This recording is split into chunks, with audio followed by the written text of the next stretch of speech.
Hello guys, welcome to our channel Samriddhi academy. आज फिर से हम लोग एक नया वीडियो लेके आए हैं।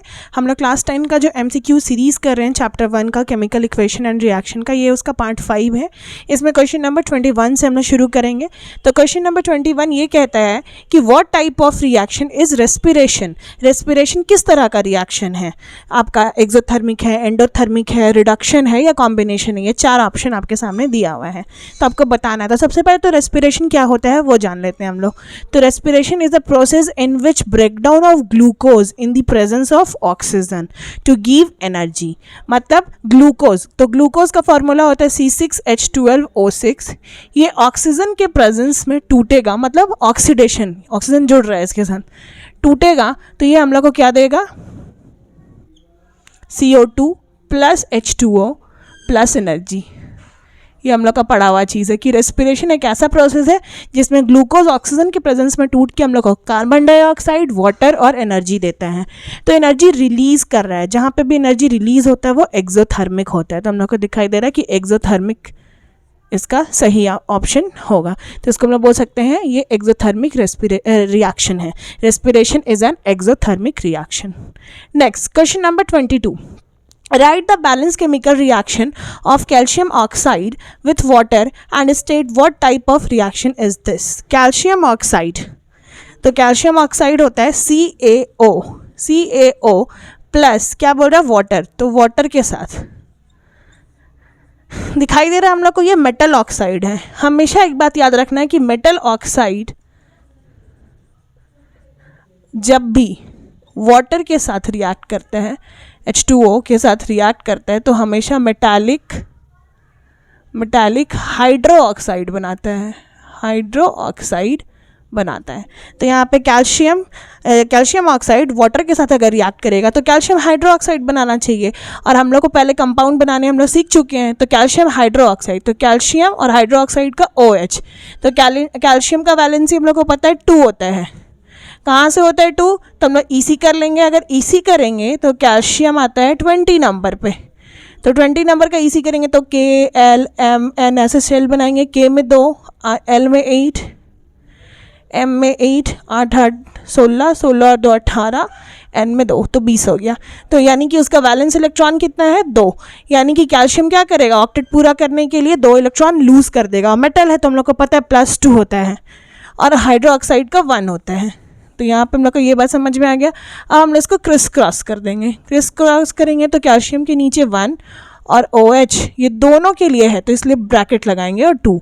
तो इसको हम लोग डायरेक्ट लिख सकते हैं CaOH2। तो कैल्शियम हाइड्रोक्साइड का फॉर्मूला बन गया CaOH2।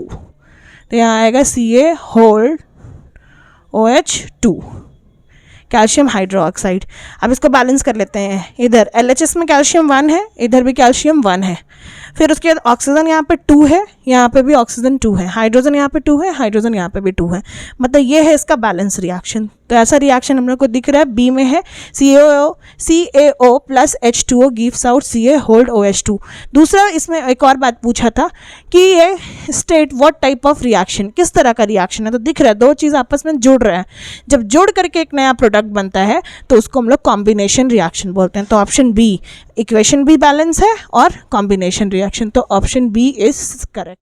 Next question number 23। The term rancidity represents the, हम लोग चैप्टर 1 में पढ़े थे रैंसिडिटी के बारे में। रैंसिडिटी क्या होता है? तो जो ऐसा फूड जिसमें फैटी एसिड या फैट्स या ऑयल्स होता है, जब वो ऑक्सीजन के प्रेजेंट में आता है तो वो ऑक्सीजन से क्या कर लेता है? रिएक्ट कर लेता है। मतलब अपने वो जो खाना होता है उसका ऑक्सीडेशन हो जाता है और उसका स्मेल खराब हो जाता है। तो उस कंडीशन को हम लोग रैंसिडिटी बोलते हैं। तो रैंसिडिटी इसमें से किस टर्म को रिप्रेजेंट कर रहा है? तो option B, oxidation of fatty acid, क्योंकि फैटी एसिड और ऑयल का क्या हो जाता है? ऑक्सीडेशन। तो option B is correct. Next question number 24। A substance added to food containing fats and oil is called. वैसा खाना में जिसमें फैट और ऑयल होता है उसमें हम लोग कौन सा सब्सटेंट ऐड करेंगे? तो अभी जस्ट पढ़े हम लोग कि अगर ऑक्सीडेशन होगा तो क्या हो जाएगा? खराब हो जाएगा। तो जाहिर सी बात है हम लोग एंटीऑक्सीडेंट मिलाएंगे ताकि उसका क्या हो? ऑक्सीडेशन ना हो। तो ये option D is correct, antioxidant. Question number 25 में पूछ रहा था केमिकल फार्मूला ऑफ रस्ट। तो रस्ट क्या होता है, हम लोग को पता है, रस्टिंग हम लोग पढ़ चुके हैं, रस्टिंग या कोरोजन ऑफ आयरन। जब भी आयरन को हम लोग खुले में छोड़ देते हैं तो वो सराउंडिंग में जो हमारे इन्वायरमेंट में ऑक्सीजन प्रेजेंट होता है और वाटर वेपर जो प्रेजेंट होता है उसके साथ रिएक्ट कर लेता है और क्या बनाता है, ferric oxide, hydrated ferric oxide बनाता है। तो एक बार रिएक्शन लिखते हैं, आयरन ऑक्सीजन और वाटर के साथ रिएक्ट करके क्या बनाता है, फेरिक ऑक्साइड। तो अब फेरिक ऑक्साइड का फॉर्मूला बनाने के लिए हम लोग को पता है Fe का 2 वैलेंसी, वेरिएबल वैलेंसी होता है 2 और 3। तो फेरिक के लिए हम लोग आयरन का वैलेंसी लेते हैं 3 और फेरस के लिए आयरन का वैलेंसी लेंगे 2 और ऑक्सीजन का वैलेंसी तो 2 होता ही है। क्रिस क्रॉस कर दिए तो आ जाएगा Fe2O3, यानी कि बनेगा Fe2O3 डॉट XH2O। ये है वाटर ऑफ क्रिस्टलाइजेशन जिसमें हम लोग x का वैल्यू अभी नहीं पता है, वो अलग अलग होगा हर जगह, ठीक है। तो ये क्या बनेगा हम लोग का Fe2O3 डॉट XH2O। तो ये हो क्या है, ये रस्ट है, इसका नाम हो जाता है हाइड्रेटेड फेरिक ऑक्साइड, ठीक है। तो यहाँ हम लोग को दिख रहा है option C is correct, Fe2O3 dot XH2O। तो ऑप्शन सी इसका करेक्ट आंसर है। नेक्स्ट है galvanization of iron means coating iron with. Galvanization ये चैप्टर 3 का पोर्शन है, इसको हम लोग बहुत डिटेल में चैप्टर 3 में पढ़ेंगे, ठीक है, मेटल्स एंड नॉन मेटल्स में। तो गैल्वेनाइजेशन, जब आयरन का रस्टिंग होता है तो आयरन का सामान बहुत बर्बाद हो जाता है। तो रस्टिंग से बचाने के लिए हम लोग आयरन के साथ क्या करते हैं, आयरन के ऊपर एक कोटिंग चढ़ाते हैं दूसरे मेटल का, उसी प्रोसेस को हम लोग गैल्वेनाइजेशन बोलते हैं। तो गैल्वेनाइजेशन में हम लोग आयरन के ऊपर जिंक का कोटिंग चढ़ाते हैं, जिंक। तो ऑप्शन सी इसका, ऑप्शन बी इसका करेक्ट है, जिंक, ठीक है। ये चैप्टर 1 का लास्ट पार्ट था जिसमें हम लोग टोटल 26 क्वेश्चन को डील किए हैं। ये एक चैप्टर का बेसिक हम लोग को यहाँ पे पता चल गया कि इस चैप्टर में हम लोग को डिफरेंट टाइप्स का रिएक्शन पढ़ने के लिए मिला, रिएक्शन को बैलेंस करने हम लोग सीखे और 2 टर्म मिला, रैंसिडिटी और कोरोजन ऑफ आयरन। तो इसके अलावा भी इसमें बहुत सारे पोर्शंस हैं। अगर आप लोगों को इसमें कोई भी डाउट है तो आप लोग कमेंट करके पूछ सकते हैं, उसके लिए हम लोग पर्टिकुलर वीडियो बना सकते हैं।